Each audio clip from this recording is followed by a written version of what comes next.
Niining panahon nga ang putling ebanghelyo gihagit sa mga hiwi nga pagtulunan. Kinahanglan mubarog ang mga tinunan ni Kristo sa pagpakigbisog sa paglaban sa pagtuo nga makausa ug alang sa tanang panahon gihatag sa Dios ngadto sa iyang katawhan. Maoy hinungdan nga namugna kining tulumanon ang putling ebanghelyo. 30 minutos nga pagsabwag sa tinuod nga ebanghelyo kauban ni Pastor Jeremias Hangad.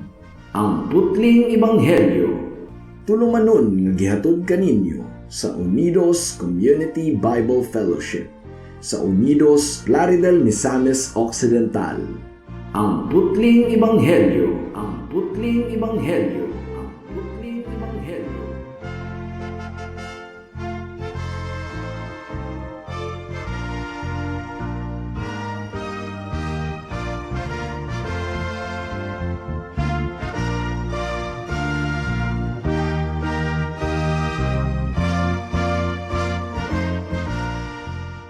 Mayong hapon, Unidos, Plaridel, Calamba, Baliangaw, Sapangdalaga, Rizal, Lupisayna, ug kutob sa tanang gidala sa Ginoo sa pagpaminaw ni ining atong programa nga giuluhan og ang putling ebanghelyo.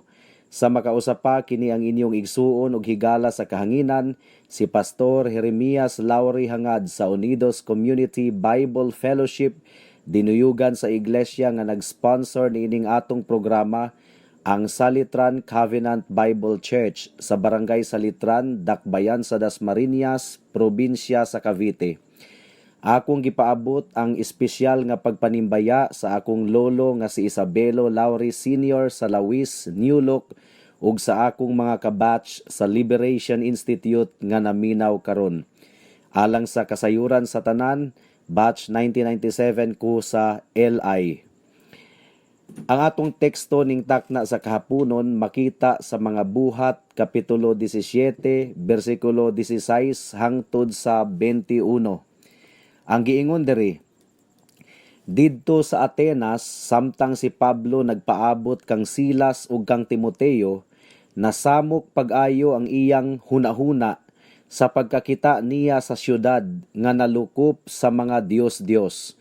Busa nakiglantugi siya sa mga Hudiyo didto sa sinagoga ug sa mga dili Hudiyo nga nagtuo sa Dios ug sa mga tawo nga mahiadto sa plaza matag adlaw. Pipila ka mga magtutudlo nga Epikureyo ug Stoiko nakiglantugi usab kaniya. Ang uban kanila miingon, unsa bay buot ipasabot ni ining ignorante nga nagpakaaron ingnon nga maalam. Ang uban usab miingon, daw naghisgot siya mahitungod sa mga Dios sa laing mga nasod. Gisulti nila kini tungod kay nagwali man si Pablo mahitungod kang Jesus ug sa pagkabanhaw. Busa gidala nila si Pablo sa atubangan sa tigom sa konseho sa Areopago ug miingon sila, buot kaming masayod ni ining bag-ong pagtulunan nga imong gihisgutan. Pipila sa imong gisulti nakapatingala kanamo ug buot kaming masayod sa kahulugan niini. Kay ang tanang taga Atenas ug ang mga langyaw nga nagpuyo didto gusto kaayong makighisgot-hisgot ug mamati sa mga bag-ong pagtulunan. Atong nakatunan ni adtong miaging semana nga si Pablo gisamok na usab sa mga Hudiyo nga mga dili magtutuo didto sa Berea. Mao nga gihatod siya sa mga kaigsuunan didto sa Atenas, aron siya makalikay sa daotang mga laraw sa mga Hudiyo. Ang syudad sa Atenas, mga kaigsuunan, dako kaayo kadto nga syudad ug sentro kadto sa Greek civilization. Nindot kaayo ang mga buildings didto, first class. Ug alang sa mga nagtuon og world history, muuyon gayud sila sa akong description sa kaanindot kaayo sa mga buildings didto sa syudad sa Athens. Maukadto ang buildings nga nakita ni Pablo. Apan matod pa sa atong teksto, wala makadayig si Pablo sa mga nindot nga buildings didto sa Athens. Nasakit hinuon ang iyang kasing-kasing sa pagsudong ni adtong mga bildinga. tungod kay nalukop silang tanan og mga estatwa sa ilang mga Dios-Dios. Mga kahigalaan, ang pagano nga relihiyon mao ang pinakadako nga relihiyon sa tibuok kalibutan. Kini tungod kay bisag asa ka pang relihiyon na sakop, posible nga aduna gihapon kay gikuptan nga mga pagano nga tinuuhan. For example, daghang mga Katoliko ang magbutang og asin sa ilang mga opisina, kwarto ug sala aron kuno mahadlok ang mga dili ingon nato. Ang pangutana, mga kahigalaan, nahasakop ba kana sa tinuuhan sa opisyal nga doktrina sa Katoliko? Ang tubag, wala.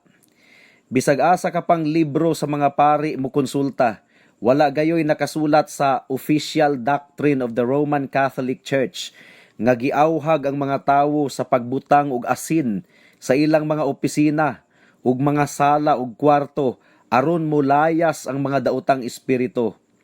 Walay nakasulat nga ingon ana sa libro sa mga pari, and yet daghang mga Katoliko ang nagtuo ni ana ug daghan pang ubang mga tinuuhan. So kung dili na official doctrine sa Katoliko, asa man na gikan nga tinuuhan? Gikan kana sa pagano nga tinuuhan nga napanunod sa mga tawo, dili sa Katoliko nga relihiyon, kundili sa mga katigulangan. So nakita ninyo, mga kahigalaan, ang pagano nga relihiyon mao ang pinakadako nga relihiyon sa tibuok kalibutan. Tungod kay pwede kang makatoliko, pwede kang mamuslim, makristiyan man ug uban pa, apan pagano usab at the same time. Mao nga susiha ang imong mga gikuptan nga tinuuhan, mga kahigalaan. Kung wala ka na'y basihan sa Biblia, dako kaayong tsansa nga pagano kana nga tinuuhan. Kung gusto ka mong masayod kung ang usa ka tinuuhan pagano ba o dili, well, feel free to text me anytime, 0935-744-3030.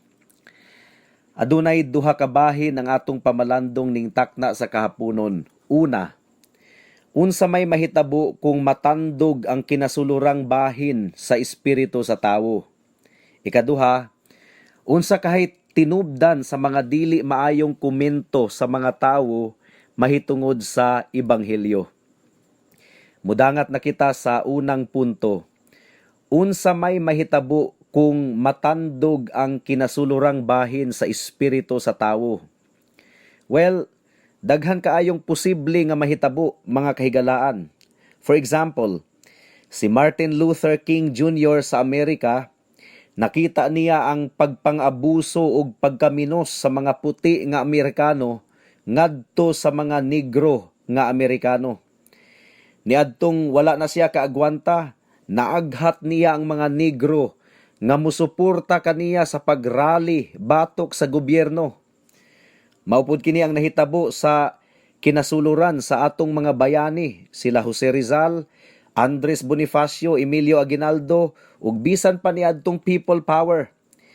Niadtong nahigmata ang atong mga bayani sa mga pagpang-abuso sa mga katsila.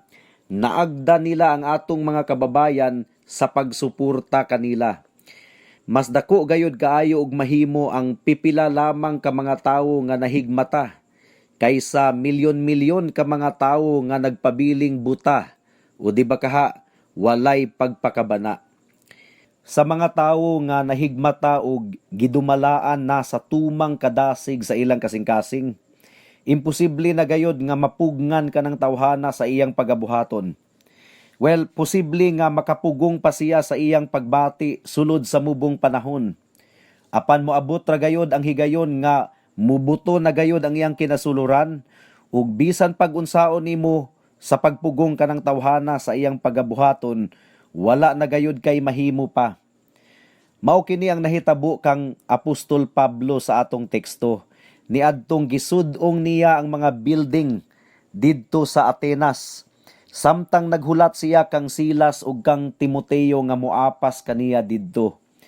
Ang giingon sa atong teksto, nasamok pag-ayo ang iyang hunahuna sa pagkakita niya sa syudad nga nalukop sa mga Diyos-Diyos. Nasakop kaayo ang iyang kinasuluran, tungod kay ang tinuod nga himaya sa Dios gitabunan man sa mga tawo, ug imbis nga ang tinuod nga Dios ang ilang ilhon nga labaw sa tanan, ang mga Dios naman hinuon ang ilang giila, gisimba og gitamod. Kung nabasahan ninyo ang libro ni Job, adunay batan-on nga lalaki nga ginganlag Eliho, nga dugay rang gapugong sa iyang pagbati, kay gipasagdahan lang niya ang mga hamto nga mga kauban niya, nga mga higala ni Job sa ilang pagpakigdiskurso kang Job. Apan tungod kay sipyat ang gipamulong ni adtong mga tawhana mahitungod sa Dios, wala na gayud makapugong pa si Eliho sa kasuko nga iyang gibati. Mibuto na gyud ang iyang pagbati, ang iyang dughan, ug iya gayong giabli ang iyang baba, ug gimantala niya ang kamatuoran mahitungod sa Ginoo, uban ang pagbadlong kang Job, ug sa tulo niya ka mga amigo nga si Bildad, Zophar ug Eliphaz. Ang iro, mga kahigalaan, mupaghot gayod kung adunay mupasakit sa iyang amo. Ug ang mga sulugoon usab sa Dios, muabli gayod sa ilang mga baba kung adunay muinsulto sa Dios ug magsabwag og hiwi nga pagtulunan. Kung atong basahon ang Salmo kapitulo 19 bersikulo 136, nakahilak gayod og duro si David, mga kahigalaan, sa pagsudong niya sa mga tawo nga nagpakasala ug misupak sa balaod sa Ginoo. Paminawan ninyo ang gisulat niya diri sa Salmo 119 bersikulo 136. Ang giingon diri, midagayday ang akong mga luha daw suba, kay ang mga tawo wala man magtuman sa imong balaod. Usbon ko, mga kahigalaan, ang tinuod nga mga katawhan sa Dios dili gayod magpakahilom kung ang putling ebanghelyo gihagit sa mga hiwi nga pagtulunan. Mao gani hinungdan nganong nagsibya kita diri sa kahanginan, tungod kay mikuyanap na kaayo karon ang mga pagtulunan nga supak kaayo sa ebanghelyo sa grasya sa atong Ginoong Hesukristo. Mo'y hinungdan nganong namugna kining ang putling ebanghelyo. Ilabi na kay nasudong nato sa atong panahon karon, kining giingon sa Roma kapitulo 1 bersikulo 25, nga gisimba sa mga tawo ang mga binuhat imbis nga ang Dios nga magbubuhat. Usbon ko, gisimba sa mga tawo ang mga binuhat imbis nga ang Dios nga magbubuhat. Paminawan ninyo ang giingon sa Roma kapitulo 1 bersikulo 25. Ang giingon dire, gipulihan nilag bakak ang kamatuuran mahitungod sa Dios, ug maoy ilang gisimba ug gialagaran ang binuhat sa Dios imbis ang magbubuhat nga mauuntay ang ayang daygon hangtod sa kahangturan. Amen. Kung ang kasing-kasing sa mga katawhan sa Ginoo gidumalaan og kaluoy alang sa kalag sa mga katawhan, magpakahilom lang ba sila? Dili gayod, mga kahigalaan. Hinaot nga tandugon sa balaang espiritu ang atong kinasuluran, aron kita maaghat sa mga pagampo ug pagsangyaw sa kamatuoran. Niadtong nasakit kaayo ang kinasuluran ni Martin Luther, tungod kay ang mga tawo nga iyang gingsakupan didto nagsalig sa mga penitensya, mga indulhensya, ug sa mga pagampo alang sa mga patay, aron sila maluwas. Imbis nga musalig lamang kang Kristo sa iyang balaang dugo nga giula didto sa cross sa Kalbaryo, ingon nga igo na alang sa kapasayloan sa tanang mga sala sa mga mutuo ug musalig kaniya. Well, gitaptap ni Martin Luther ang iyang 95 thesis didto sa iyang kapilya sa Wittenberg sa Germany niadtong tuig 1517. Ug mao kadto ang hinungdan nganong nahigmata ang mga tawo ug mipasakop na og balik sa awtoridad sa Biblia lamang, ingon nga bugtong basihan sa pagtuo ug pagkinabuhi. Kung atong basahon ang bersikulo 17 sa atong teksto, mga kahigalaan, dili na ta makuratan kung anong nakiglantugi si Pablo sa mga pagano nga nagsimba og mga Dios sa Atenas. Apan nganong giingon usab sa maong bersikulo nga nakiglantugi usab siya sa mga Hudiyo ug mga Hintil nga nagtuo sa Dios. Nagtuo sila sa Dios pero nganong nakiglantugi pa man si Pablo ngadto kanila. Nga klaro man kaayo nga wala sila nagsimba og Dios. Nagtuo ko mga kahigalaan nga nasakit si Pablo kung nganong nagpakahilom lamang sila sa kamatuuran ug walay pagpakabana sa mga kalag sa mga pagano didto sa Atenas. Kung ang mga nagkupot sa kamatuuran magpakahilom na lang, kinahanglan gayud silang pagabadlungon. Subo kaayong pamalandungon kung ang tinuod nga iglesia sa atong Ginoong Hesukristo nga mga tinugyanan sa kamatuuran magpakahilom na lang ug walay pakabana sa kalag sa mga katawhan. Subo kaayong pamalandungon. Ang iglesia nga nagtinapulan sa pagsangyaw, dili gayud kana mutubo nga iglesia ug moabot ang panahon nga mamatay kana nga iglesia. Unsa kahano kung adunay mumho ug buling sa aping sa usa ka tawo, unya wala gayoy nakapahibalo sa iyaha bisag usa na lang sa iyang mga amigo nga nagkabulingit day ang iyang aping sa mumho ug buling sa taklob sa kaldero or lubot sa kaldero. Unsa may pagabation anang tawhana? Ug unsa kahano kung ang mga tawo mamatay na lang apan wala gayud masayod sa kamatuuran tungod kay ang mga Kristohanon nagpakahilom lang. Panilngan gayud kita sa Ginoo mga kaigsuunan diha kang Kristo. Panilngan kita sa Ginoo sa dugo sa mga katawhan nga napukan gumikan sa atong pagpakahilom. Mudangat na kita sa ikaduhang punto. Unsa kahay tinubdan sa mga dili maayong komento sa mga tawo mahitungod sa ebanghelyo. Atong basahon ang bersikulo 18 sa atong teksto. Ang giingon dire, pipila ka mga magtutudlo nga Epikureyo ug Stoiko nakiglantugi usab kaniya. Ang uban kanila miingon, unsa bay bot ipasabot ni ining ignorante nga nagpakaaron ingnon nga maalam. Ang uban usab miingon, daw naghisgot siya mahitungod sa mga Dios sa laing mga nasod. Gisulti nila kini tungod kay nagwali man si Pablo mahitungod kang Hesus ug sa pagkabanhaw. Ang mga Epikureyo, mga kahigalaan, mga atiyesta kadto.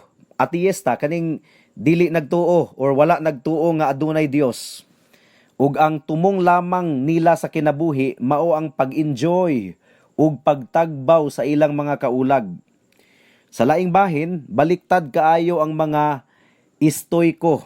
Baliktad sila sa mga Epikureyo. Kining mga Stoiko naarag al kontra sa tanang mga matang sa enjoyment. Dili maayong maglipay pag-ayo, muna ilang filosofiya, dili maayong mahimuot kaayo. Kinahanglang dili kaayo ipakita ang kasubo, bisag namatyan og anak. Kung buto na hunaon, mga kahigalaan, nagkabangi gayod kanunay ang mga Epikureyo ug mga Stoiko sa kapanahunan ni Pablo. Dili gayod kini sila magkasinabot, dili sila magkauyon sa ilang mga prinsipyo.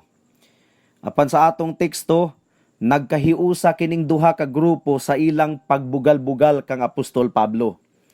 Ilang gitawag si Pablo og ignorante og nagpakaaron ingnon kuno nga bright.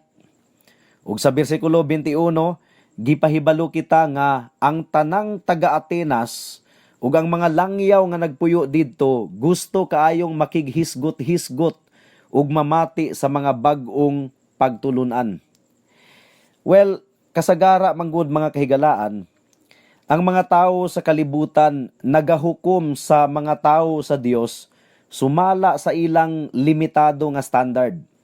Kanang mga abti kaayong muingon nga, ang ubang mga relihiyon, negosyo ra na, nanapi ra ang mga pastor.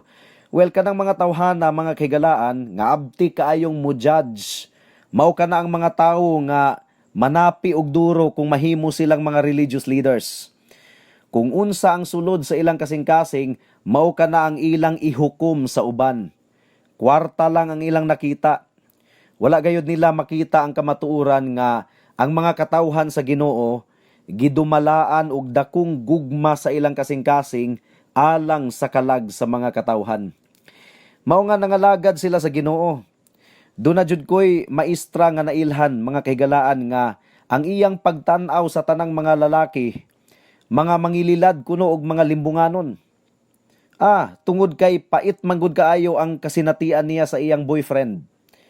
Apan dili makatarunganon mga kahigalaan kung angino na ang tanang mga kalalakihan, gumikan lamang sa pait niyang kasinatian. Sa susamang paagi, tinuod baya nga dunag yung mga religious leaders nga nangwarta ra gyud. Obvious kaayo ang uban. Ug hinaot nga mahigmata sa kamatuoran ang ilang mga members. Apan dili makatarunganon nga angino ng uban nga mga pastors nga nagtinarong sa pagpangalagad sa Ginoo. Ang tinuod nga pastor, bisag kulang ang love gift nga gihatag sa church ug dili igo aron mabuhi ang ilang pamilya, magpastor ra jud gihapon. Matinud-anon gihapon sa pagmantala sa kamatuoran, uban ang ekstra nga pagpaningkamot aron matagbo gihapon ang panginahanglanon sa ilang pamilya. Saludar gayud kaayo ko sa mga pastors nga nagsakripisyo taliwala sa mga kapitos tungod ug alang sa pagpangalagad sa Ginoo. Ug dalaygon usab ang Ginoo sa mga asawa ni anang maong mga pastors nga naningkamot usab aron matagbo ang panginahanglanon sa ilang pamilya. Ang uban sa mga tawo sa atong teksto miingon mahitungod kang Pablo nga daw naghisgot kuno siya mahitungod sa mga Dios sa laing mga nasod. Gisulti nila kini tungod kay nagwali man si Pablo mahitungod kang Hesus ug sa pagkabanhaw. Well, usbon ko mga kahigalaan, gihukman nila si Pablo sumala rapod sa kung unsa ang nakabut sa ilang panabot. Samtang nagwali si Pablo mahitungod sa bugtong Dios ug manluluwas nga si Hesukristo, tungod kay daghan man kaayong mga Dios didto sa Atenas, nagtuo sila nga si Hesus usa lang kamatang sa Dios nga ka-level rapod or gidugang sa ilang mga Dios. Wala sila'y idea sa kining gitawag og monotheism o pagsimba lamang sa usa ka Dios. Tungod kay daghan man kaayo silag mga Dios didto sa Atenas. So mikuminto sila mahitungod sa giwali ni Pablo, sumala rapod sa ilang limitado nga pagsabot o limitado nga background. Nagwali si Pablo mahitungod sa Mesiyas. Apan ila kining gisabot isip Dios nga taga-ubang nasod. Kini tungod kay lain-lain man ang mga Dios sa matagdapit didto sa Atenas. Gawali usab si Pablo mahitungod sa pagkabanhaw. Ang ilang nasabtan, mao nga nagwali si Pablo mahitungod sa diwata nga si Anastasis, diwata nga in charge sa pagkabanhaw sa mga patay. Nakasulti ko niini mga kahigalaan tungod kay ang Griego nga pinulungan nga ilang gigamit sa bersikulo 18 sa pulong nga pagkabanhaw, tin Anastasin, nga konektado sa ilang diyosa nga si Anastasis, the goddess who presided the resurrection. Sa seminary mga kahigalaan, nagtuon gayud kami sa pinulungang Griego ug Hebreyo nga mao ang orihinal nga pinulungan sa pagsulat sa Biblia aron among mainterpret og tarong ang mga nahasulat sa Biblia. Mao nga kung makadungog kita og negatibo nga mga komento batok sa ebanghelyo, mga kaigsuunan, musabot na lang kita gumikan kay kasagara ang mga tawo mukuminto gayod out of their ignorance and limited background. Sa mga gustong magpastor, dili pwede niini nga buluhaton ang mga mabaw ug lubot, ang mga dalirang masakitan sa mga negatibo nga komento. Kay normal ra sa mga pastors nga makadawat og mga pagtamay ug paghukom gikan sa mga dili magtotoo, maparyente man o dili. Dili na gyud maihap mga kaigsuunan ang mga pagtamay nga akong nadawat personally gumikan sa pagwali nako sa pulong sa Ginoo. Mudangat na kita sa mga aplikasyon. Ang giingon sa bersikulo 20, gikatingala gayod sa mga tawo ang mga nadunggan nila gikan kang Pablo. Paminawan ninyo ang ilang giingon. Pipila sa imong gisulti, nakapatingala kanamo ug buot kaming masayod sa kahulugan niini. Well, tinuod gayod mga kaigsuunan, katingalahan gayod ang ebanghelyo. Sukwahi kini sa kumon nga gituuhan sa mga tawo. Ngano? Unsa man di ay ang kumon nga gituuhan sa mga tawo? Diba? Kumon man jud sa hunahuna sa mga tawo nga ang atong maayong binuhatan maoy makaluwas nato. Munay kumon. Bisag kinsay inyong pangutan-on mga higala, unsaon man nga maluwas kita. Ang tubag sa kasagara, magbinuutan, magbuhat og maayo, sundon ang napulo kasugo. Dili gayod common ang mensahe sa ebanghelyo nga nagaingon nga ikaw makasasala og dili ka makaluwas sa imong kaugalingon. Ang bili sa imong maayong buhat dinug-an ra nga panapton atubangan sa Ginoo. Isayas kapitulo 64 bersikulo 6. Walay ipakamatarong atubangan sa Ginoo, pinaagi sa maayong buhat ug pinaagi sa pagsunod sa balaod sa Dios. Ang 10 Commandments, mga kahigalaan, nagpahibalo lamang kanato nga kita makasasala ug nanginahanglan kita og manluluwas. Apan dili gayod makaluwas ang 10 Commandments. Si Kristo lamang ang makaluwas. Kung walay pag-aga sa dugo, walay kapasayloan sa sala. Well, si Hesukristo nag-ula sa iyang dugo, namatay ug nabanhaw pag-usab aron mabayaran sa kinatibuk-an ang silot sa sala. Dili kita makaluwas sa atong kaugalingon. Si Kristo lamang ang bugtong Dios ug manluluwas sa tanang mga naghinulsol sa ilang mga sala ug nagsalig lamang sa dugo ni Hesukristo alang sa kapasayloan sa ilang mga sala. Nagwali kami aron ipahibalo sa mga tawo nga dili pinaagi sa maayong buhat ang kaluwasan. Ang kaluwasan tungod lamang sa grasya sa Dios nga madawat sa usa ka tawo pinaagi sa pagtuo kang Hesukristo. Efeso kapitulo 2 bersikulo 8 hangtod sa 9. Mao nga undangi na og salig ang imong kaugalingon higala ug ibalhin ang imong pagsalig kang Hesukristo lamang, ang bugtong Dios ug manluluwas sa mga makasasala nga susama nimo ug susama kanako. Amen. Hangtod din hilang kita taman sa atong pagtuon karong taknaa tungod kay wala na kitay oras pa. Sa makausap pa, giimbitar ko kamo sa pagtambong sa atong panimbahon ugmang adlaw, adlawng Domingo, adlaw nga ipapahulay alas 2 sa hapon sa panimalay ni Winstro ug ni Conchita hangad sa Unidos. Daghang salamat. Gisulat namo kini aron mahingpit gayod ang atong kalipay.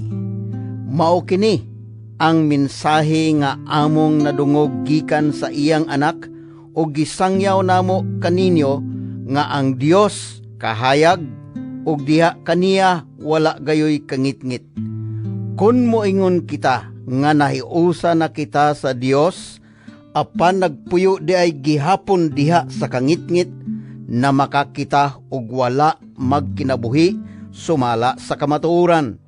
Apan kun magpuyo kita sa kahayag, ingon nga ang Dios anaa sa kahayag, magkahiusa kita og ang dugo ni Jesus nga iyang anak maghugas sa tanan natong kasalanan. Kun moingon kita nga wala kitay sala, gilimbungan nato ang atong kaugalingon og wala kanato ang kamatuoran. Apan kun isugid nato sa Dios ang atong mga sala, siya nga matarong ug matinumanon sa iyang saad, mupasaylo gayod sa tanan natong mga sala ug maghinlo sa tanan natong mga kalapasan. Kun moingon kita nga wala kita makasala, gipakabakako nato ang Dios ug wala nato dawata ang iyang pulong. Alang sa dugang nga mga pangutana, mahimong mo text kang Pastor Jeremias hangad sa 0935 744 3030.